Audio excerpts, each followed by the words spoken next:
It's really a pleasure to be here, and such an honor for me to be talking with this group today. And many of you are old friends that I've known and worked with in the past. And welcome to all of those who have traveled from far to be here for this conference.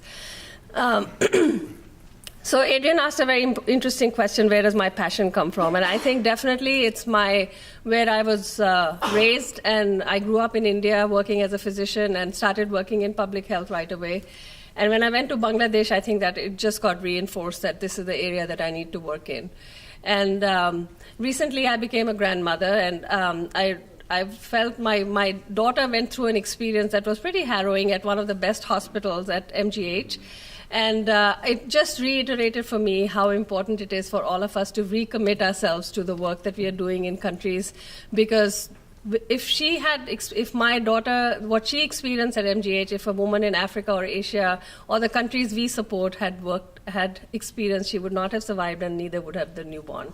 So I really feel like we need to reiterate our commitment to making sure that we save the lives of women and children throughout the continuum. So it's a great opportunity for me to chat about this and share my thoughts. So just a quick overview of what I want to cover today. I'm just going to go very quickly through a few slides on MCSP and then talk. I don't think I need to spend any time on the leading causes of death. I think all of you are very familiar with that. But I then want to talk about a few key interventions that we have been working with within MCSP and that Jhpiego has been working on, looking at how we can do some innovations to continue to support the women and children we serve in these countries. And then I had a few slides because it's really of interest to us to ensure that we are not doing training as usual, but we are looking at how we can really build capacity of the workers who provide services in these countries under very challenging circumstances. So I wanted to spend a few minutes just talking about the approaches that we've been using that are looking to be successful. So just about the USAID program, this is funded by USAID. It's in its 4th year. We are in more than 24 countries, especially with Zika now. It's almost about 40 countries in the including the LAC region. And our mandate is to see how we can scale up high-impact interventions and provide them at high coverage and build it on an improved health service platform. And some of the areas that we really focus on are looking at how we make sure that the policy environment is feasible within the global environment as well as within the country, looking at how we can innovate and add in new systems innovations or technical or product innovations that can help scale up our activities faster, and really focus on data and use the data for action, looking at health workforce capacity and transforming the communities that are responsible for health and making sure that they are engaged in the whole process of delivering health services and improving their own health. So just to remind ourselves that looking at maternal health, one of the biggest disparities we have known is the fact that in a lifetime, a woman in Africa faces 100 times a higher risk of dying as compared to a woman in the developed world. And we know this is a combination of the risk she faces with every pregnancy and the fact that she has multiple pregnancies. So we need to address both the issues if we want to address this inequity that exists and has existed for a long time. In terms of the leading causes, we still know that the leading cause of direct obstetric death is still hemorrhage, but we also see here that the indirect causes are increasing in importance, and we need to address HIV and other chronic diseases as we go along, because these causes are becoming more important in many of the countries where we work. Looking at some of the recent reports in CROI just highlighted the need for us to address the HIV risk in pregnant women. It says that pregnant women have 3-fold increased risk of acquiring HIV, and postpartum women have 4-fold increase of acquiring. So this really highlights the importance of introducing and making sure that PrEP is available to all women through pregnancy and postnatal care if they need it. And Jhpiego is starting to work in the countries where we provide work on HIV. We are starting to work with the Ministry of Health to start to introduce PrEP in these 4 or 5 countries that are highlighted here. In terms of child deaths, this is a map that shows where is the biggest disease burden for child health, and we still see that even though that we have come down quite a bit from 1990 levels to 6 million deaths, we still see that some of the countries face a very high burdens, and within those countries there is pockets of really high burden. And we know that newborn health is a big component of the child health, and unless we address newborn health, we will not be able to continuously decrease the child death rates over the years. The causes of newborn deaths, mostly preterm complications, intrapartum related deaths, which highlights the need to improve the service delivery and the care we give to a woman during delivery. And then for child deaths, it's still pneumonia and other conditions, diarrhea and malaria. So we are trying to work in all of these areas within our programs. But the one area that I wanted to highlight, that newborn deaths comprise at this point 46% of all deaths. So unless we start looking very, very with a singular focus on newborn, we will not be able to continuously decline the rates of decline that we have seen in child deaths. And then there are the underlying causes that we know. Malnutrition, nutrition accounts for almost half of deaths, child deaths under 5. Unsafe water, sanitation, and hygiene is a big contributor as well, and infectious diseases still remain highly prevalent in these countries. So these are some of the background causes that we need to continuously address, as not just focus on service delivery, but look at the environment, look at the communities, and address these concerns as well. So then, looking and focusing on some of the key interventions during these critical pre-service, preconception through age 2 window, I just wanted to start with looking at how we can reduce the missed opportunities to offer family planning services within the maternal, newborn, and child health platform. And I loved the way that we had the family planning counseling running through the entire continuum of care, which is exactly how we feel family planning has to be a big contributor. So these are some of the photographs from our program where we have focused a lot on trying to integrate family planning wherever possible, where it makes optimal sense to introduce family planning. And I'll talk a little bit about some of these programs. In India, I'm really excited to say that we are starting to work on progestin-only pills, which were never part of the public health program. And we are really delighted that finally the Ministry of Health is actually introduced and providing progestin-only pills after a long challenge, and we're also hoping that it will include depot over time, because right now depot is only available in the private sector. So again, this is the continuum of care, and I want you to see that from pre-pregnancy ANC, this is only 1 to 4 plus visits, and as Teresa said, WHO has changed the guidance to have 8 contacts during pregnancy. During birth, PNC visit, immunization, measles, pharmacy, and drug shop visits, we want to make sure that all through this continuum, it's family planning for every girl, woman, every time, whenever she needs it. And these are resource materials that MCSP and other partners have worked to develop, looking at how family planning and immunization integration can work. There's a toolkit that's available, and we have these postcards at the back that highlight, that show the place where you can download any of these materials that are of use to you. And then the other group that MCSP has been chairing and leading is the Maternal, Infant, Young Child Nutrition and Family Planning, looking at how we can integrate family planning with this group of looking at the points of intervention with maternal, newborn, and young child, infant, and nutrition.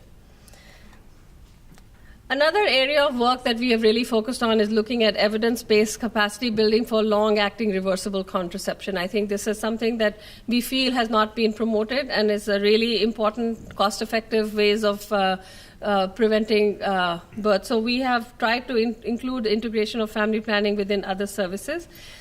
Based on evidence and the learning and performance principles, we looked at existing tools to develop a modular tool to see how we can support ministries of health and other partners to introduce long-acting reversible contraception. So this is a modular tool. I'm not going into the details, but you can pick and choose whatever is relevant for the programs that you're implementing. And it's available in English, French, and soon in Spanish.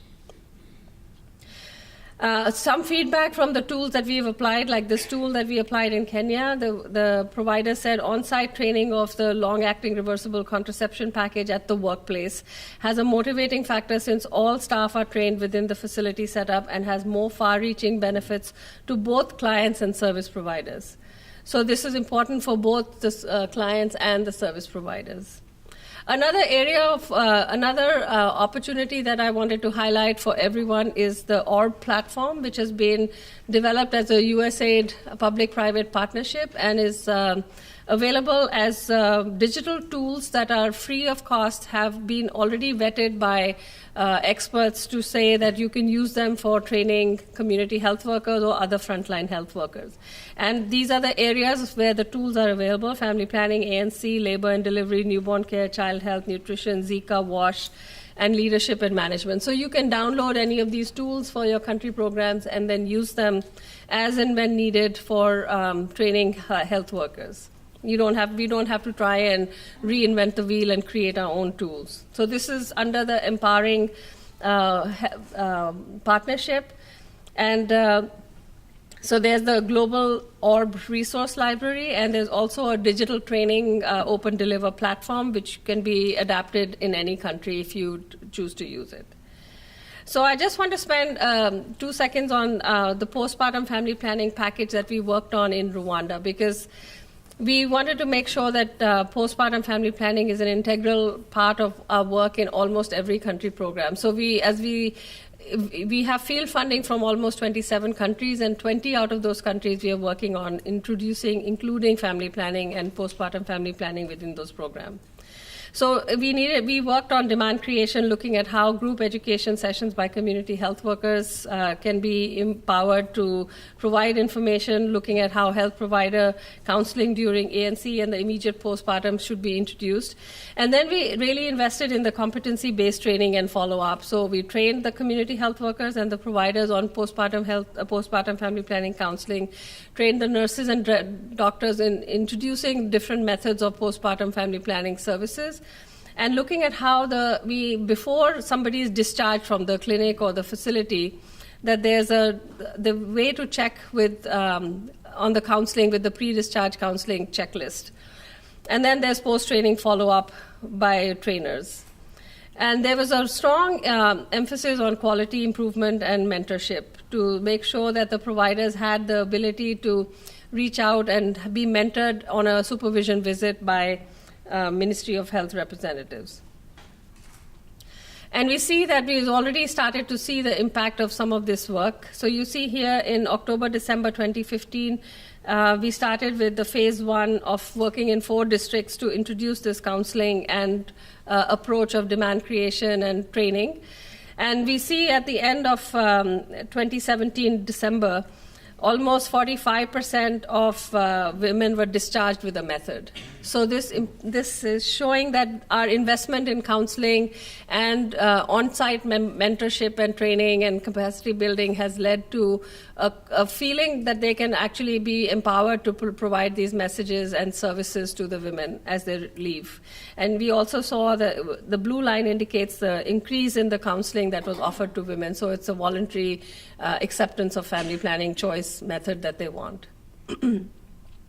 Also, just to show another slide from the same program, where we see that there's actually quite a large acceptance of long-acting permanent methods. So it's not just women accepting short-term methods, but they are accepting long-acting methods as well.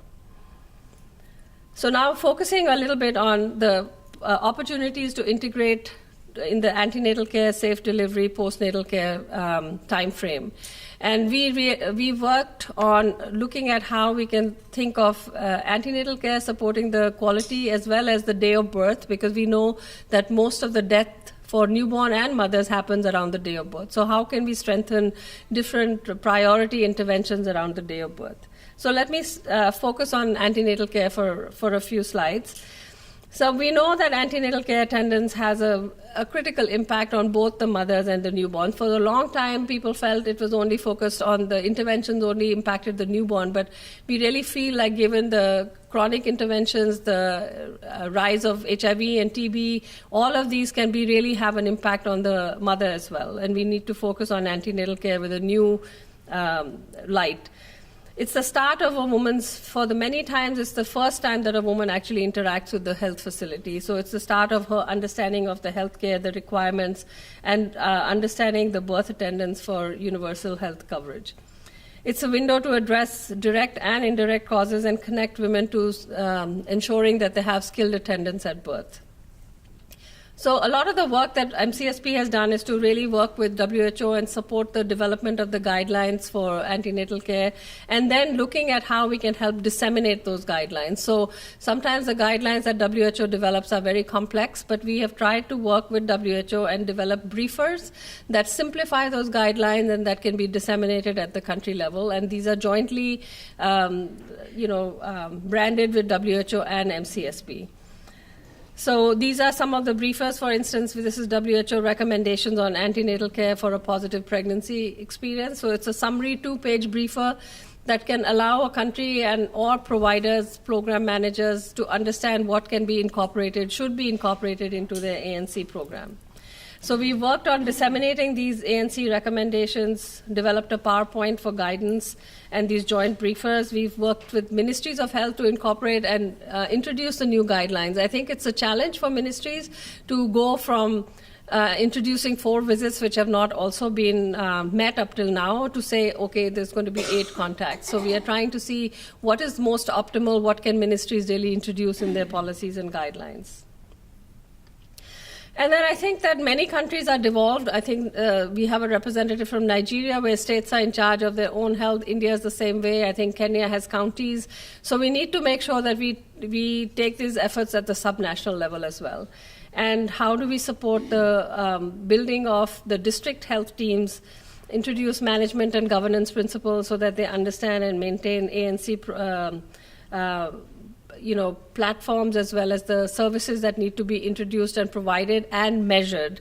Because we know that ANC happens, but we don't know what gets done during that ANC visit, and we are putting a lot of emphasis on the data and the measurement. And so here you see we've tried to focus on the visualization that a country can look at, the facility can look at what happened during the month, what was provided, what was lacking, and if they see that there's a drop in coverage, that they can work on that issue with the district health teams.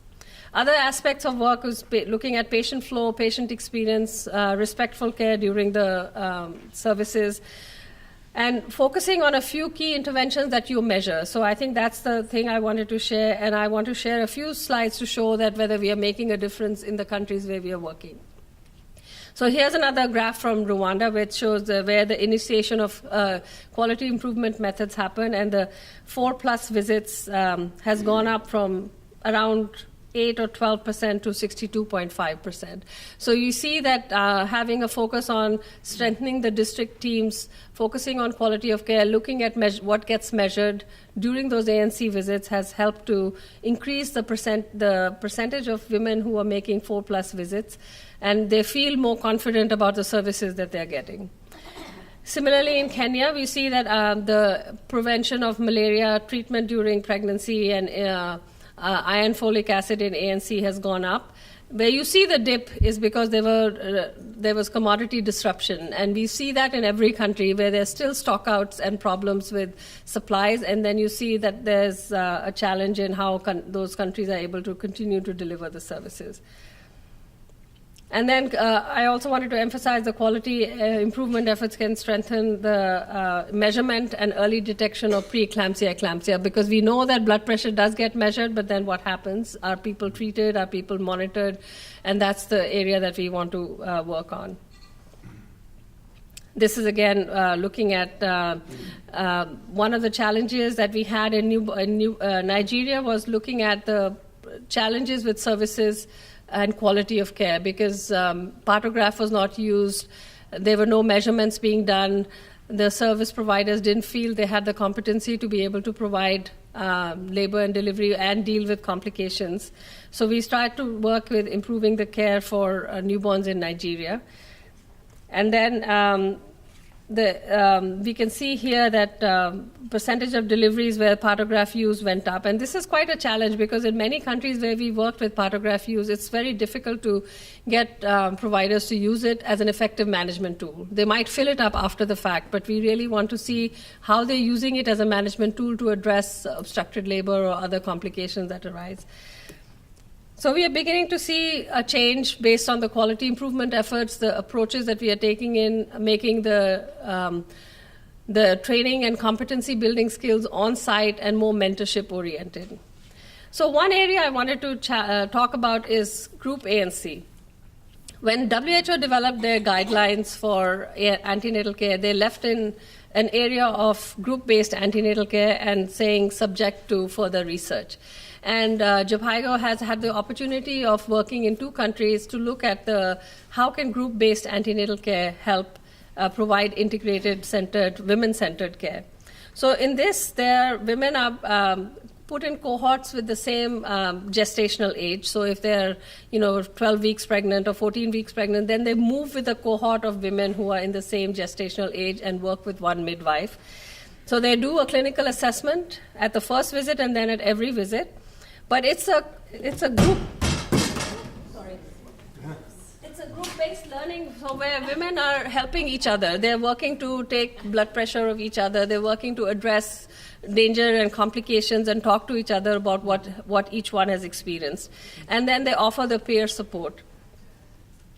So we did this as a randomized cluster trial in Kenya and Nigeria. In 10 facilities, 10 control and 10 intervention facilities. I'm not going to go into the details of the research, but I want to share the results of what this has led to.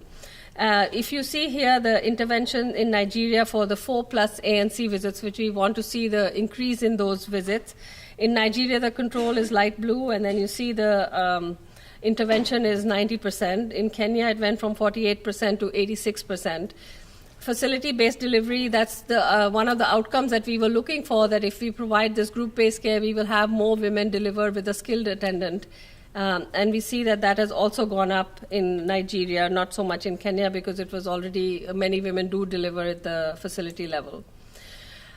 And then again, looking at the individual aspects of antenatal care, we see IPTP3, all 5 danger signs assessed at every visit, received counseling on all topics, ever ran out of IFA, which is still a challenge, and percentage of ANC visits with BP blood pressure was recorded. We see improvements in all of these. And what is interesting is that in Nigeria, where we have women who are continuing to do this work with their clinical provider after our program has even ended, because the provider themselves feel very empowered by this. They feel they don't have to spend too much time with each woman, but yet be able to get to know a woman and follow her through her pregnancy. And the women feel so empowered, and their husbands even like it because they come and get their own blood pressure checked. So there's also an opportunity for more male engagement with this. So we are presenting these results, and there's also a study going on in Rwanda, and we are hoping that when much of the study results are collated, then WHO can come up with guidelines on how to make this at a scaled level within the countries where we work.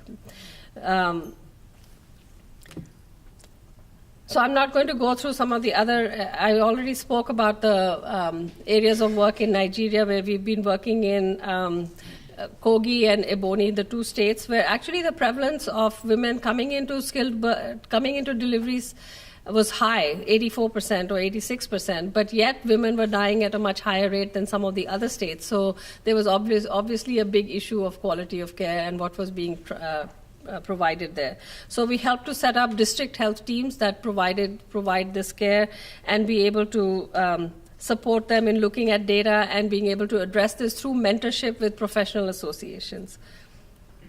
I'm not going to go through the details, but in all of these places, Kogi and Ebonyi, we are beginning to see improvements, especially the postpartum family planning improvements in the 40 health facilities where we are tracking this has been quite remarkable. One other leading cause of death is postpartum hemorrhage. We've worked with WHO to revise the managing complications and pregnancy and childbirth. It has the latest information, including some of the latest research on TXA, what you can use to manage postpartum hemorrhage. So this has the latest information. We also know that another aspect of work that we are still continuing to work is reducing PPH at home birth, where we started a program under MCHP in South Sudan where women are given 3 misoprostol pills and 94% of the births are protected from postpartum hemorrhage. And 99% of the women who took misoprostol delivered, 99% of the women who delivered at home took misoprostol within these program sites and were prevented from postpartum hemorrhage. Again, postnatal care, we want to make sure that there's a pre-discharge care that is given at birth. So we had postnatal care here, but I really want to emphasize that postnatal care needs to be immediate and within the first few days so that there's immediate follow-up and women and newborns get the care that they need and make sure that we don't lose women in that critical period of the first week. And it's an opportunity to provide services for both mothers and newborn, including family planning and immunization. And we've helped to translate the guidance from WHO on the postnatal care, again, in a simple briefer that can be downloaded from our website. I think nutrition is a very important aspect. We want to make sure that breastfeeding is emphasized at all levels. We've been working with, in Malawi and another place with baby-friendly hospitals. Breastfeeding is a very important component. Another aspect, I think, is to see how we can introduce nutrition counseling and nutrition services within the same integrated fashion that we have done for family planning. So looking at ANC counseling on the integrated package for anemia, iron folic acid supplementation, antimalarials, looking at delayed cord clamping for newborn anemia and early initiation of breastfeeding, and then supporting exclusive breastfeeding and vitamin A supplementation later in life. And look at what and why foods in terms of what the pregnant women are consuming and looking at how we can work with them to show what is important foods that they can consume and be healthy, and integrate and reinforce nutrition counseling. In some other countries where we are working, like in Egypt, we actually had to do work on looking at how junk foods should be avoided, because it's not just what foods should be taken, but what should be avoided as well in some countries. I think the immunization is another point of contact and another opportunity to integrate different services. So we our immunization teams works with the RED strategy, looking at how reaching every district is important, reaching every child is important, and we can adapt this RED strategy to look at how we can use it for other MNCH interventions and make sure we are reaching every woman and every child. And we are trying to also include family planning. I'm not going to go through the components. This is all, it's a WHO strategy that we have helped to revise in 2017. All of these are well-versed opportunities to see how a QI approach can be used. But one of the areas that we focused on is infant tracking and community participation, and looking at My Village, My Home, another way to look at how we reach every child, reach every woman, and make sure that they're immunized and get family planning services and breastfeeding support.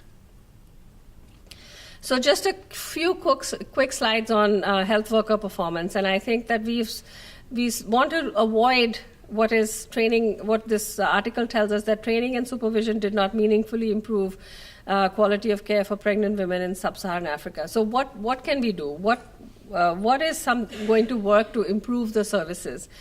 And I think that we have really come to, based on the literature search that we did and the recent literature that's coming out, we need to make sure that we focus on practice, simulation, and not lecture. And we see that how we can hold these trainings and competency building workshops within workplaces and not in hotels. And that we do it more often and frequently so that we are offering low dose but high frequency as an alternate to a long course, where then there's transition, then you lose people who know that information. And use different media, so blended learning, looking at digital media, looking at coursework, looking at simulation all together so that we are working from all perspectives.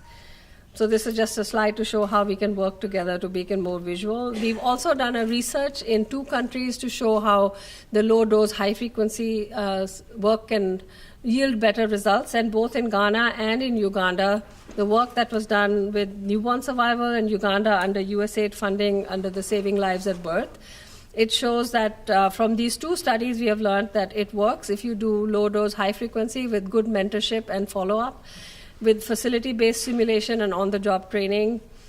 More is equal to better. Support the practice for women, make it more on-site, and make sure that there's a good design.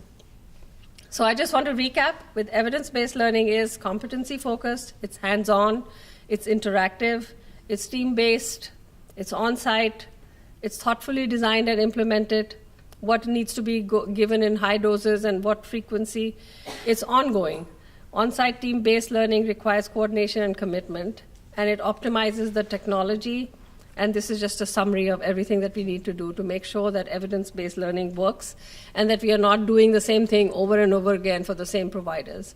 And we've also tried to really focus on pre-service education. In at least 10 of the country programs, we've tried to introduce skill building and capacity building within the pre-service school. So we have emerging leaders coming from these pre-service schools that come with the skills required to practice and be able to feel confident in saving lives.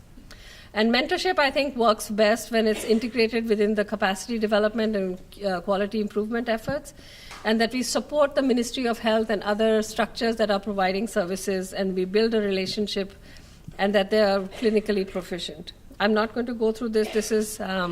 But in summary, I wanted to just share that opportunities for integration of family planning and nutrition services at every health service delivery contact is important and key and can be done. The Red Rag strategy that immunization team uses has an opportunity that can be applied to other MNCH so that we reach every child and we address the inequities that still exist within our health service provision. And then Group A and C has the potential to increase service utilization and women's empowerment, as well as improve quality and continuation and delivery within a safe environment. I think health workers can learn on the job. Low-dose, high-frequency training sessions in facilities are highly effective. And mobile and digital learning platforms are available to train healthcare providers. And I just wanted to leave you with a few resources that exist in addition to the ones I already shared. These are all the briefs that you can download and use, and also contact anybody at MCSP if you want to work in a more detailed way for all of the different technical areas that we work in. So thank you.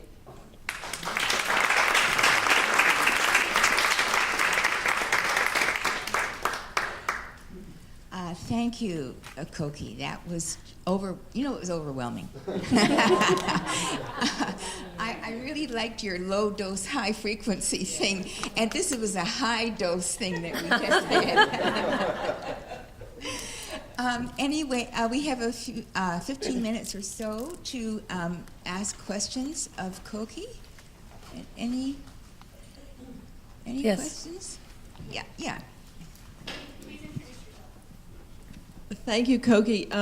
I was sitting here listening very intently because being retired, a lot of this is sort of a good refresher and also new for me. But I was also focusing on CCIH's mission. And so many of the interventions that you describe could fit this dialogue, networking, advocacy, and fellowship. And I think that that's a wonderful way to sort of begin our thinking today is what you're doing fits with the mission of this organization in so many ways. So it was right in front of me as you were talking, and I wanted to just bring attention to that. And thank you so much for the overview. Yes. Can you please introduce yourself? Thank you very much. I appreciate. Oh, Patricia Abraham, pastor. I'm a pastor. So I appreciate your teachings and your lectures and your information to us. But when you mention Nigeria, I normally introduce myself that I have the burden for the nation. So you mentioned Kogi State and Ebonyi State. That's the northern side of Nigeria. Then I don't know if I will have discussion with you later or now, how to reach out to other states, eastern region, western region of the nation. Honestly, the nation is really suffering. Thank you. God bless you. Absolutely, yes, we would be happy. That's a good question to follow up later. Thank you very much. Thank you. Any other questions? Yeah, Susan and then Karen. Thank you, Koki, for that wonderful overview. My name is Susan Ochi, and I work with World Vision. The last slide, or the last but one slide, you mentioned the importance of integration. And I was wondering how you, leading MCSP, have measured that, because it's still sort of, we're grappling with measuring that aspect of integration and how to really showcase it. Thank you. I think it's a great question. It's for family planning, I think our team has made sure that they shamelessly integrate family planning with every technical area. I think it's been, so they've worked on family planning immunization in 2 countries, looking at how postpartum family planning can be integrated. Nutrition has done the same because it's more cross-cutting in terms of looking at how opportunities to integrate. I think it's harder as we have sometimes funding that comes in silos that is required to be used in different technical areas. But within the project, we are trying our best to see how we can integrate and measure and work at optimally to produce the services that a woman and child needs. But I think that the issue of how can be measured that whether we are providing integrated services, I think that as we go forward with universal healthcare, that's going to become very, very essential. And we need to keep focusing on it. And I think even if we can do a little bit more on costing integrated services to show that it is effective and it is viable, then we would do our whole group a big service. Hi, thank you. Karen Hardy Associates. Koki, thank you so much. I agree. That was not overwhelming, but just fabulous. As we focus more on long-term methods and permanent methods, which is a really good thing because access to them isn't good in so many places, there's also a concern about pressure put on providers and also on clients to use those methods. So I'm wondering, with the wonderful results that you're showing, what do you have in place to ensure that providers aren't pressured and clients aren't pressured? Yeah. Thanks. I think, for one, in terms of the counseling that begins in the antenatal care period. So we have to make sure that a woman who's being counseled throughout the antenatal care period, she's already made some decision about the contraception that she would like to use, and she's familiar with the methods. And that we have a counseling session post-delivery as well, so that she's still comfortable with the method she's using. I think that for providers, there's never any emphasis on using one method over another. They're always supposed to offer all of the methods, and while most of the time they're not comfortable in providing some of the long-term methods because they haven't been trained. So I think now they have an opportunity to being able to offer a larger range of services rather than only focusing on progestin-only pill or DMPA, so that they can offer implants and other methods and postpartum IUD. But it's we always have to be vigilant. That's an important part, that a woman feels empowered and she's made the decision as a voluntary choice for what method she wants to accept. Good morning, Koki. This is Jean Sack, and I'm Koki's research librarian. I'm also a plant. No, I'm part of CCIH, and I have a concern. In Nigeria, the doctors went on strike. In Kenya, the nurses went on strike. And yet, I think most of our Christian health organizations did not strike. They were seeing patients all during this time. Is there a chance that Jhpiego, MCSP, can also help train those private providers pre-service and do some modeling in the countries that are represented in this room as a partnership? That's the theme of this, this gathering. I would like to see that happen. I know Malawi is partnering with my husband with the oral cholera vaccine. Their Christian health organization did that. I think this is an opportunity that fills in the gaps when the government strikes occur. Absolutely. And I think that when I say we work with supporting the Ministry of Health, in Kogi and Ebonyi states, we are working not just with the Ministry of Health facilities, but also with the faith-based facilities as well, providing the same, improving their labor and delivery care, providing equipment, and supporting their training as well. So it's never a distinction that the faith-based community in Africa provides a huge component of the services, and we always work with them. But I think we can be even more targeted and see how they can step in when there's official strikes like this or challenges like this that affect a country. And we know that the faith-based community comes through it every time when there's a conflict or there's a problem in the country.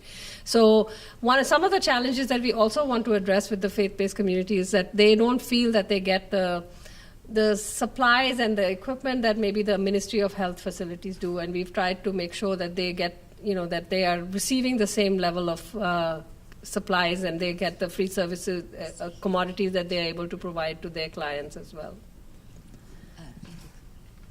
Hi, Naveed Furam from Kunri Christian Hospital, Pakistan. This is not a question, just a comment that first time in the history, MCHP partnered with private organizations in Pakistan, faith-based organization, and the result was very good. And I say thank you to John Hopkins and MCHP for that. Thank you. Yes, I think it was Aman Foundation, right? Yeah. The Aga Khan Foundation? That's wonderful. Good for Yes. Good for MCHP. Yes. Hi, I'm Megan with Samaritan's Purse. I have more of a kind of a political and global question. Since the political climate has kind of turned more towards the side of decreasing funding that is related in any way to abortion, either discussing it or a part of family planning, have you seen any trickle-down effect of that yet for some of the programs that you're talking about, or have those been safeguarded, and what's being put in place to make sure that we can still provide discussions around family planning, even if it is completely separate from the actual activity of abortion?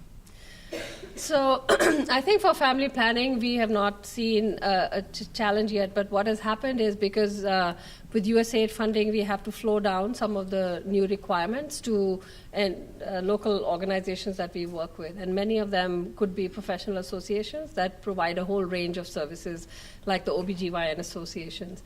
And if they were supporting us in some countries where they were providing mentorship or training on our programs, then they've had to drop out because they can't sign the new language that is in our agreement.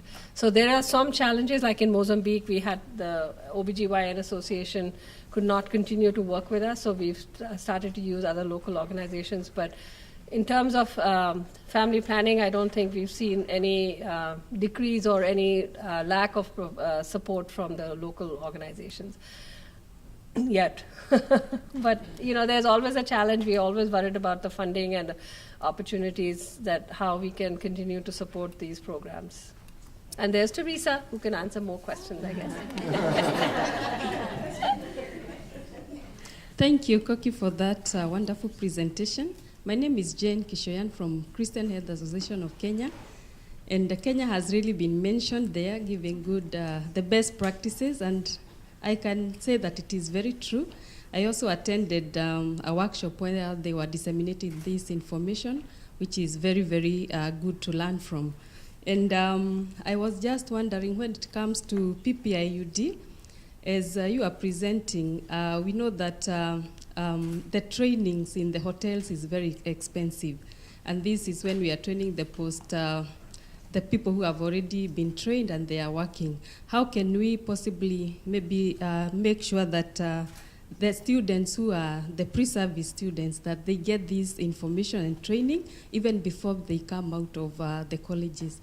And then when we are looking at a mother and the baby pregnancy through birth, through postnatal care and postnatal visits, I don't know, because when we look at our background back in Africa, or more so in Kenya, we say that pregnancy, delivery is all about a woman. Men are rarely involved in this. Maybe you can give us an example or a best practice where men have been involved. Thank you. So I think that let me start with the second question. One of the few slides I didn't present was looking at how we are working with first-time young parents, because we feel like this is a group 15 to 19-year-olds who sometimes there's a large component of unintended pregnancies in this cohort, as well as if they become pregnant, sometimes there are women who might have even 2 pregnancies during this. So we are trying to work with first-time young parents and work with them as a couple and engage their partners so that they understand what it means to have a baby, what are the danger signs, and try and work with the platform of services so that they're not stigmatized or left alone to deal with their pregnancies. So there's 2 or 3 countries where we are doing some dedicated learning on first-time young parents, and we want to be able to show how male engagement has helped. Another aspect of work is that we are looking at is gender-based violence and during pregnancy. So we've developed checklists that providers are now using in Rwanda and other countries to screen women about any gender-based violence, and then if there is any follow-up, then we engage men in the community to make sure that there's proper support for that woman. Also, I think in family planning work, there's male engagement throughout, as well as looking at birth companions. So that's one of the indicators that we try to measure, like if a woman has a birth companion, that's an indicator of improved quality and quality of care. But interestingly, not all women choose their husbands. They might choose a sister or a mother or somebody else. So we need to make sure that women are more confident and want to have their husbands with them at the time of labor. But it's not always the case. We've done some formative research and they don't always want their husband. So we have some work to do. That's a wonderful answer. We have time for just one more question, if anybody.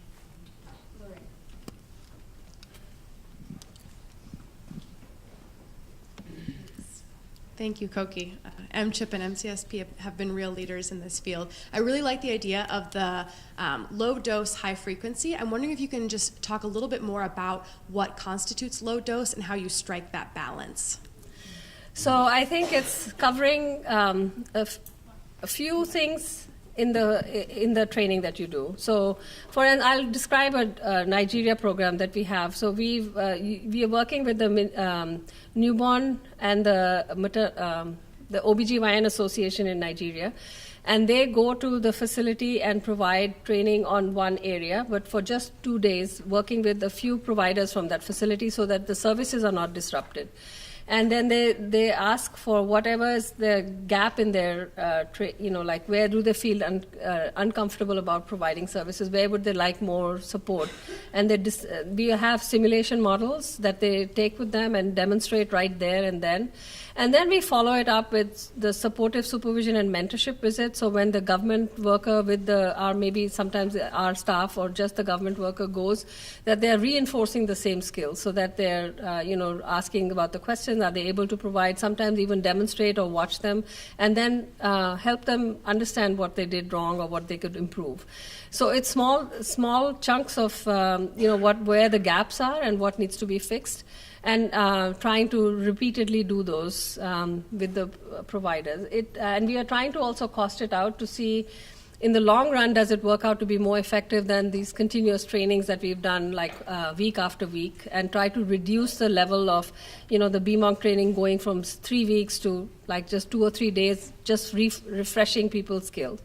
And then I want to go back to the pre-service question, because I think that's essential, that we tackle the pre-service education and have providers come with the competencies in all this range of family planning, addressing complications of birth, and we've improved and provided skill labs in all of these pre-service education schools. Many of them are faith-based in Africa, and then we've helped to improve the curriculum and the structure and improve the skills of the facilitators that provide those teaching skills. Thank you very much, Koki. We appreciate it. Can everyone help me thank Koki? Thank you. Thank you.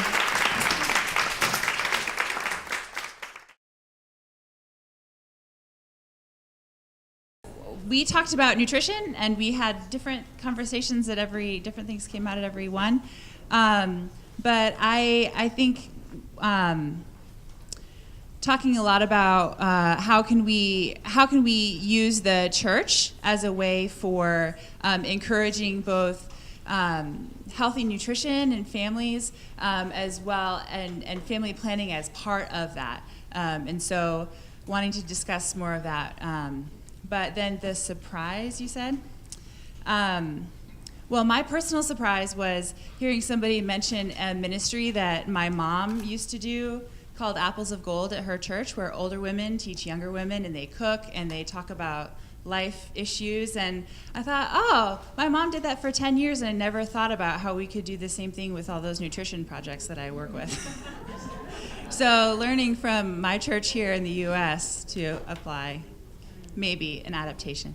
Thanks, nutrition. Everybody clap. Yay. So, we're going to share. Yeah, we were on prevention of mother-to-child transmission, and I think the thing we wanted to really emphasize is that there are very, very good medicine interventions that can extend people's lives with HIV, can dramatically decrease transmission to the babies, but they're very complicated things to actually implement to make sure that all women are tested and get on treatment and all children are followed up. And there are some new changes that are being proposed and implemented that actually require then a readjustment of all of these systems. And so it can be very complicated to actually make it happen with all the changing of supply chains and retraining everyone. And also just to emphasize, I think especially for the non-medical people, to really understand that the treatments that we have now are very good, and when they're talking about new treatments that are coming up, these are more treatments that are sort of lower cost, maybe a little bit more durable in their effect on a public health standpoint, but not a reason to start saying, I'm going to try and get medicines shipped to my cousin from the US because it's a little bit better. Stay on the treatments that we have now are fantastic. They really, really do work well. We're just trying to sort of fine-tune and improve what we've already put in place.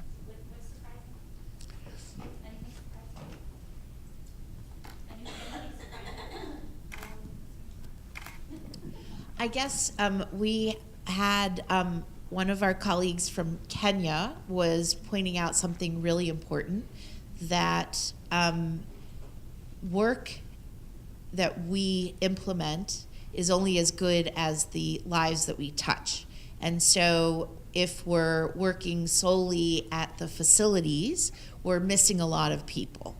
And so she was pointing out that their rates of transmission of HIV had stagnated, and it was because we needed to find these women that are in the community and get them in for their antenatal visits and this. And I thought that was a really, really excellent point.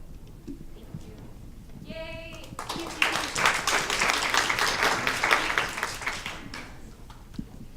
Sure. Hi, I'm Marta Pirzadeh, and it's kind of weird. So a few things that we talked about primarily, we focused on some new or innovative family planning methods, particularly within the faith-based communities. We talked a fair amount about injectables and how they're really changing the game for many women and couples at the community-based setting. We talked about how important some new research is around the Cyanopress is a trademark, but DMPA subcutaneous, and how it's really taken up within the community health setting in some areas, and that we had some really lively discussions around that, as well as implants and how we are learning that implants are the fastest growing family planning method in many of the communities and countries where we work. And we had some really rich discussion around why people are selecting implants and the shift from maybe short-term injectables to longer-term implants, and why not IUDs, and some very interesting discussions around that. And then we talked about emergency contraception, and particularly in faith-based communities, some of the myths and misconceptions around emergency contraception, and a misunderstanding that this is an abortifacient and it's not. And we talked about that. I thought we had some really rich discussions around that as well. I think some of the most surprising things that came up, one I don't know if it was surprising, but important to reiterate, was the need for training, especially with this uptake with the use of implants, and the need for training on removal of implants, and how that's creating some stress in some communities. We also had one of our colleagues from the DRC asked a really interesting question, which I'd like for everyone to think about, is when thinking about family planning and working with youth, particularly in a faith-based setting, the controversies and myths and misconceptions that come up with that, and how we might work together in partnership to resolve some of that so that we can also reach young people in some of the settings where it's so necessary. Thank you.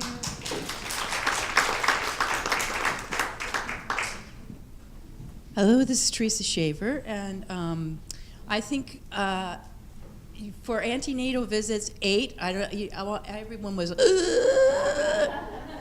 So I hope that the people who came around felt that it's really positive too, and I think the message is that women-centered, which is very exciting for WHO to come, and it's very key, women-centered, and that this could be combined with the health system. That means 8 visits don't all have to take place at the health facility, but they could also be at the home, and working more maybe closely with community health workers or other cadres. The other thing that was a big surprise to folks, it was about the ultrasound. And we had some pretty extensive discussions around that. So again, to keep in mind, it's about dates, abnormalities, the first 24 weeks, but also very clearly the training that is needed for that. It's not only the training, that could cause problems, because if you have somebody that's not getting those dates right, we're going to cause more problems for women. The point of it is to make sure that we're not augmenting women early before their dates, which is what is happening. The other thing is the maintenance. So keep in mind about maintenance of that equipment. Bad equipment also doesn't give good information. And very clearly around that, which Koki brought up, which is great and is very promising, I think, is the low-dose, high-frequency training. So to keep in mind that. And also the adolescence was brought up in our groups too. And it's a group that's dear to my heart that I think we need to really pay much more attention and include all the way through in the care. Okay, yay!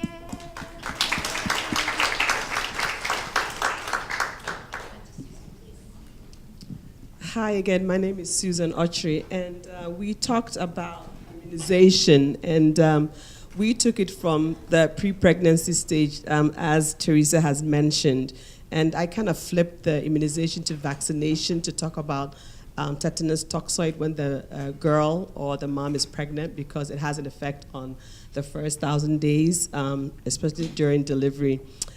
We also talked about the various stages, pre-pregnancy, pregnancy, talking about opportunities for integrating, counseling and on family planning and healthy timing and spacing of pregnancy. For the postpartum and postnatal period, we talked about breast milk being the first natural immunization, and we need to continue to promote that, and especially that the literature says it can increase the child's IQ from 5 to 7 points. If you didn't know that. We also talked about, and my colleague Joanne said, in as much as we have the immunization period, child welfare clinic or well baby clinic presents an opportunity to integrate counseling on family planning, referral for PMTCT, we should immunize the kids, because these days there are so many stories going around that immunization is not important or anything, but we need to keep immunization as the center, because it does prevent a lot of the childhood diseases. And we learned from Koki's presentation that a lot of the neonatal mortality is about 46% a part of child mortality, and perhaps continuing immunizations can help. Well, what's surprising for me was that when I was doing my research and literature to do a good job at this table, I realized that all the articles started with immunization and then the points for integration. But then the rest of the documents, the 2 pages, the 10 pages, the rest, talked about nutrition. So Alison, I wished I was at your table. But it shows the importance of nutrition during the first 1,000 days, pre-pregnancy, pregnancy, postpartum, and even during supplementary feeding when the child turns 6 months and beyond. So that was quite a surprising and important point for me. And also my gracious people who attended the table, I didn't bring any handouts because previous conferences, we brought handouts and we took them back. But everyone was very happy that I didn't bring any handouts, and so we'll be emailing those handouts to you all on FP and immunization. Thank you. Thank you. So thank you very much to all the roundtable hosts. They spent time preparing. They took time out to come and to share. So I am very grateful. Hello, everybody. I, Anna Grace Martin, thank you, commit to a practice of educating my patients about the most effective practices in the areas learned about today. So the information that I learned, I commit to making it a practice regularly of educating my patients on the most updated practices. Hi, good morning. I'm Joan Littlefield from AmeriCares, and I commit to introducing the 8 antenatal contacts to our Nepal team and facilitating my Nepal team working with our Ministry of Health colleagues at the health posts in our district to find a way to make 8 contacts actually happen by November. My name's Taiwo Adesina. I'm with FH, and by December, I commit to sharing new ANC information with my team and revising or reviewing our tools as necessary. Wow, I'm Jean Sack from Jhpiego, and I commit to contacting at least 4 persons to get their materials on fistula repair, on implants, on integration of family planning with immunizations, and share back the things that we have at MCSP and Jhpiego. Good morning all, my name is V, I'm from Zimbabwe. I commit to engage government to come up with policies which help faith-based organizations to implement programs effectively and efficiently to improve the health outcomes in terms of family planning. And this I'll do every time when I meet them. Thank you. I'm Karen D. Williams from Liberia. My commitment is to encourage our pregnant women to get tested as soon as they are pregnant, to move over to the hospital, because most often they will prefer sitting home and not coming to the hospital. So I want to make a commitment. I will move to them to encourage them that when they come to the hospital and get tested, they are going to survive with they and their babies. And also for the ANC, to encourage our doctors too, because most often they are not on time, so that they will do the ultrasound, know the dates and outcome before we, the midwives, start the induction. So I'm going to ask you to all be shorter. Thank you, please.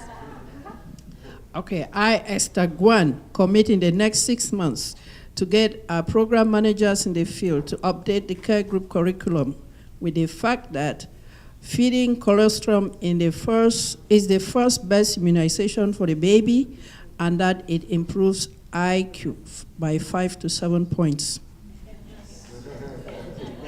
I am Susan Ochiri. I commit to working with World Vision portfolios like private sector campaigns and public sector projects to measure some of the things that Koki mentioned in her presentation to add to the body of knowledge. Thank you. I am Saburi John from Zimbabwe.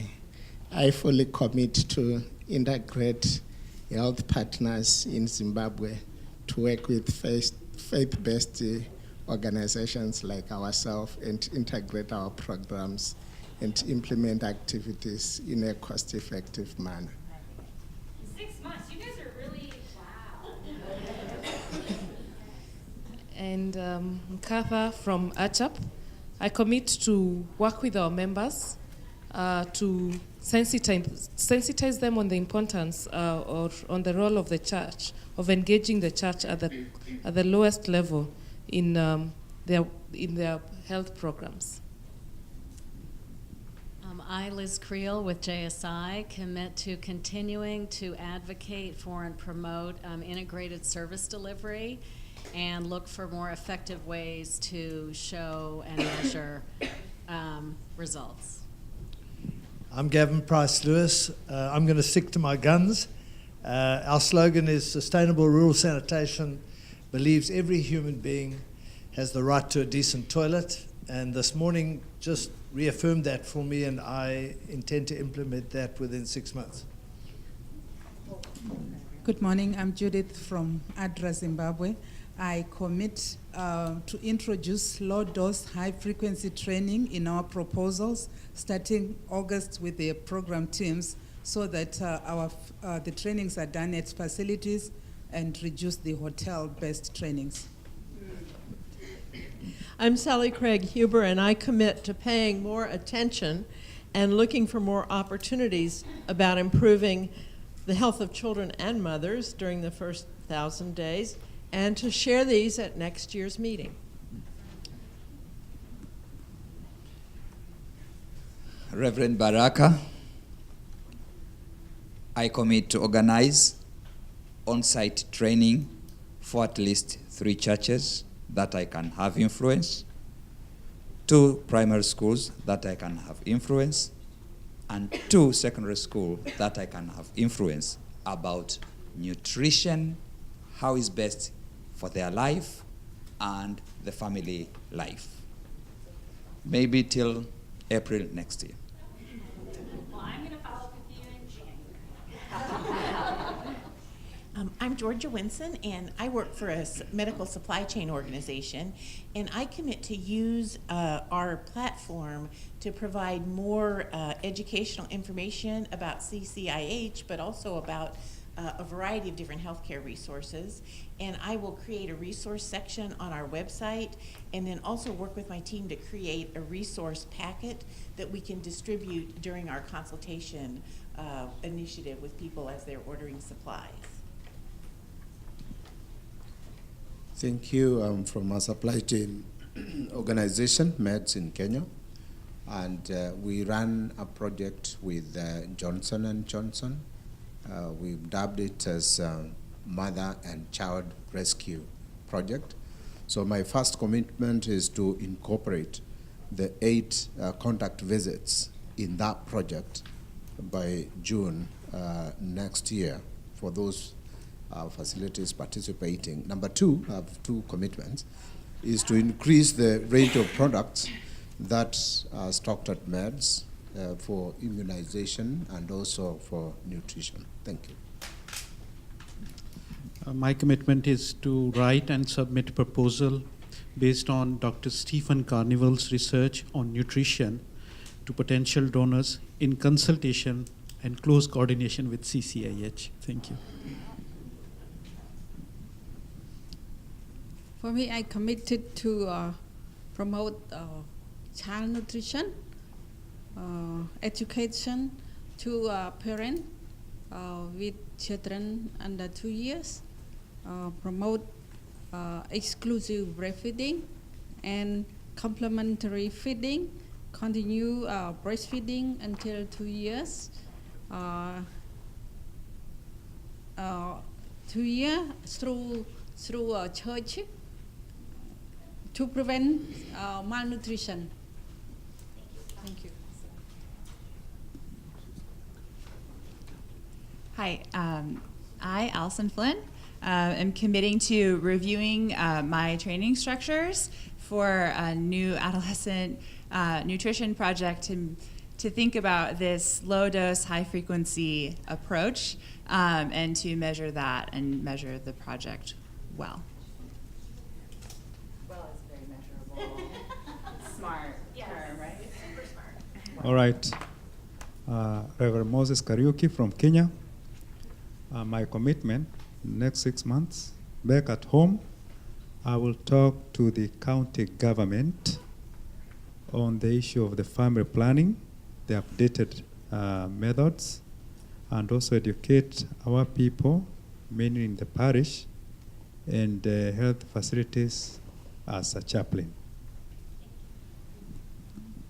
All right, I'm Paul Okoje. I'm from Nigeria, and I'm committing that within the next 6 months to initiating a collaborative research study with a community-based institution in Nigeria on 2 key areas. One, family planning service uptake and challenges, as well as immunization service uptake and challenges in a community. And if anybody here is interested in supporting that research study, I'm available.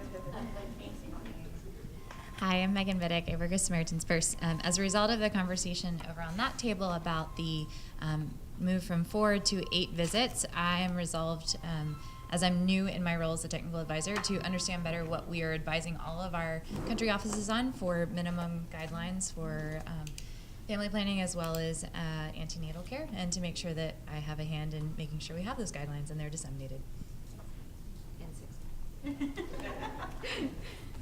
Hello, I'm Jose Orellana, representing ADRA International, and my commitment is to update, adjust our health, wash, and nutrition strategy, identifying key priorities and geographic areas of focus by December this year.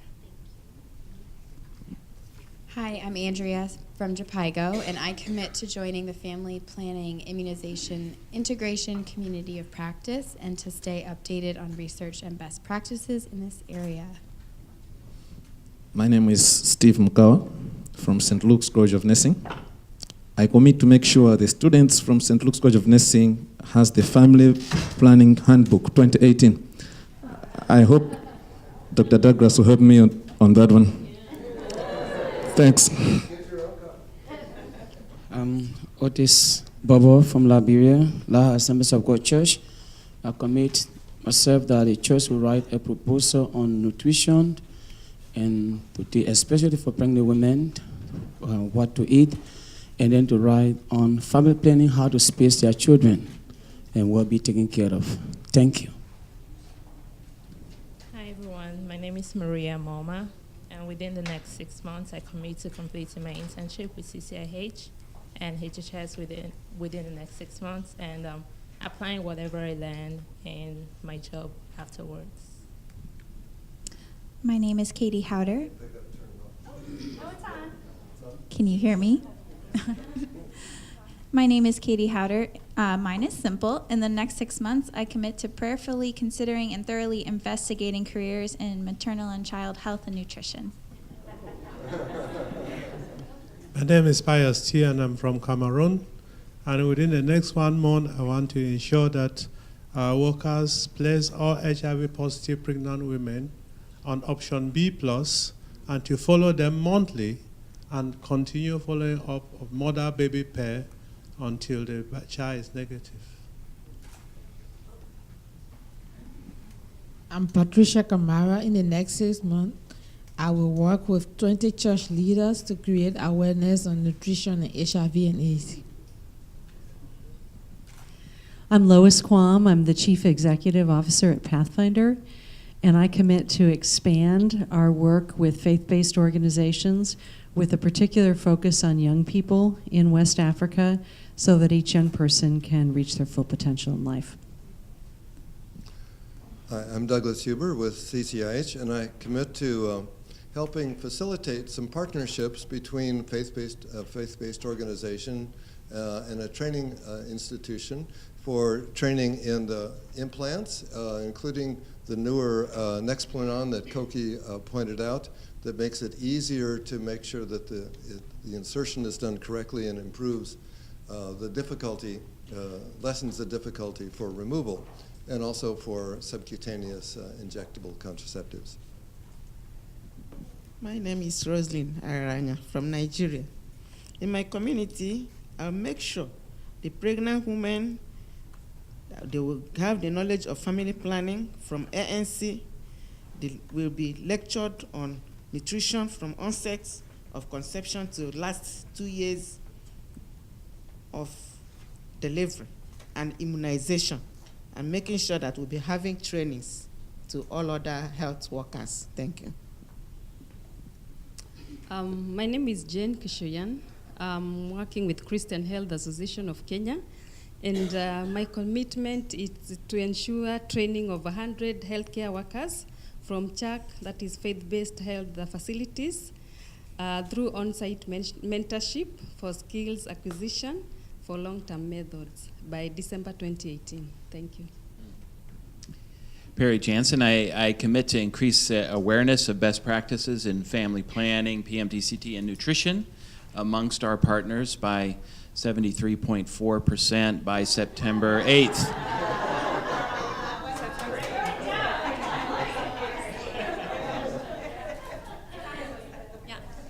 Hi, my name is Soin Park. I'm a PhD student at Johns Hopkins School of Public Health. So my commitment is really impractical and not fun. I commit to finish my PhD thesis proposal examination by December 2018 and finish writing the current paper that I'm working on, which is about the diabetes management in low-income African American community in Baltimore. So I aim to finish that. And relating to these topics, because I've been working with North Korean refugees since my residency in South Korea, maybe in someday when North Korea is opened, who knows, things are changing a lot. And well, I will think about how to incorporate the maternal health, maternal child health and vaccination and antenatal care that we discussed in this room to incorporate in the health policy in North Korea. Yeah?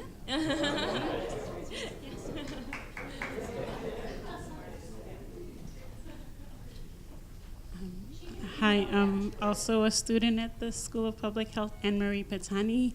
Well, I recently presented my approved essay on family planning access in forcibly displaced populations, especially IDPs and refugees. So I commit to refining that essay and possibly publishing that in the next 6 years. So thank you. Okay.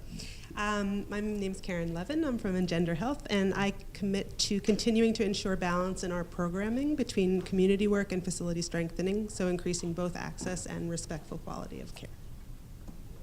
Hi everyone, I'm Kristen Devlin with JSI, and I pledge to participate more fully in the dialogue on integration, so through technical working groups, communities of practice, and keeping up with the latest best practices to enhance the programs I support. Good morning, I'm Marian Suva from Jhpiego. We do the Maternal Child Human Resources for Health program. This morning reminded me that I needed to commit to sharing the ANC guidelines and trying to make sure that we get it into practice. We work with the Ministry of Health to get it into the new malaria in pregnancy protocol, but it's not like officially in practice yet. So I will try to work with the Ministry of Health on that. And because for me, I think the human resources for health is like the most important part of quality health. We had done the midwifery review of their curriculum, so they have a new curriculum. So we want to commit ourselves to reviewing that new curriculum, the exam questions from the state board for midwifery, to make sure that our updated information, ANC, family planning, immunization, PMTCT, and nutrition are included. Thank you. Thank you. Adrienne Allison, and I commit to helping the FBOs that I work with to understand, appreciate, and advocate for family planning and healthy timing and spacing of pregnancies. My name is Cheniba Boy from Liberia. My commitment in the next 6 months, I should be able to encourage young women of childbearing age in my church on family planning and immunization, and also at my facility. I'm Marta Pirzadeh from FHI 360, And I commit to following up with the participants at my table who requested specific examples or resources on family planning, and to looking for more opportunities to advocate for faith-based partnerships on the family planning activities I work on. Hi, I'm Anouk Amzel, and I commit, there, I was like, I can't remember the word. I commit to working with implementing partners and other stakeholders to ensure that the interventions that we are implementing are focused around the individual rather than around the systems that we create. I'm Pastor Patricia Abraham, Heavenly Forum Ministries, and also a missionary. So, from now till next year, coming back again here, I'll try my best to make sure I train my team, because I have a team of missionaries. I have pastors. I have workers. So, we have gotten this teaching or training another way. I'll gather them together to make sure they receive the training to impact people, to go to loops and corners of the nation, Nigeria, and make sure that, because in Nigeria now, immunization is like poison. I'm telling you, I have to encourage them. I also talk to them on HIV. Thank you very much. I'm Koki Agarwal, MCSP Jhpiego, and I commit to supporting the countries that we work in to improve the data and collection of data, because we did an HMIS review which showed that many of the indicators that we are interested in collecting and reporting on are not being collected routinely. And what gets measured gets done. So I'm a firm believer in that, and I really hope that we can continue to support the countries in improving the data that they report on, so we can share the results with the US audience as well to continue to support some of these programs. Teresa Shaver, USAID. My commitment is to make sure that I share this wonderful meeting with my colleagues back at USAID, and also that the requests that have been made to me to follow up with, I will follow up with those as soon as possible. And just a very big thank you to all of you for the work that you do. Afra DP Neketwa from the Liberia Peace Building Office. My commitment is to advise adolescent girls to take the family planning issues very serious in order to promote and to reduce poverty in the Republic of Liberia in the next 6 months. Hi, I'm Karen Hardy from Hardy Associates, and I just started consulting a few weeks ago, so I don't have an organization to go back to and say I commit to big things, but I have been working with colleagues and continue to do on rights-based approaches to family planning, both defining and measuring those. And so I commit to working to ensure that the expanded access to LARCs, and particularly implants, that it's voluntary and that it is client-centered and rights-based. I'm Tom Welty, and I'm happy to be here with the director of the Cameroon Baptist Convention Health Services, PIST, and have worked as a volunteer with the program for 20 years. And just to mention, it's particularly appropriate that Pius is here at this moment. He was a pioneer in implementing family planning in Cameroon in 1984, working with Jhpiego. At that time, the government opposed family planning, hoping that Cameroon could catch up to Nigeria in population. But fortunately, Pius prevailed, and there is now a family planning program in Cameroon, and I was happy to receive information from Doug and Marta about the handbook, and I'll ensure as my commitment that we provide that to the providers to make sure that they provide family planning according to the appropriate guidelines. The other thing is to make a commitment to share the antenatal guidelines with our MCH committee and determine whether it's feasible to implement that in Cameroon. I can't make a commitment, but we can surely inform them of this recommendation. Thank you.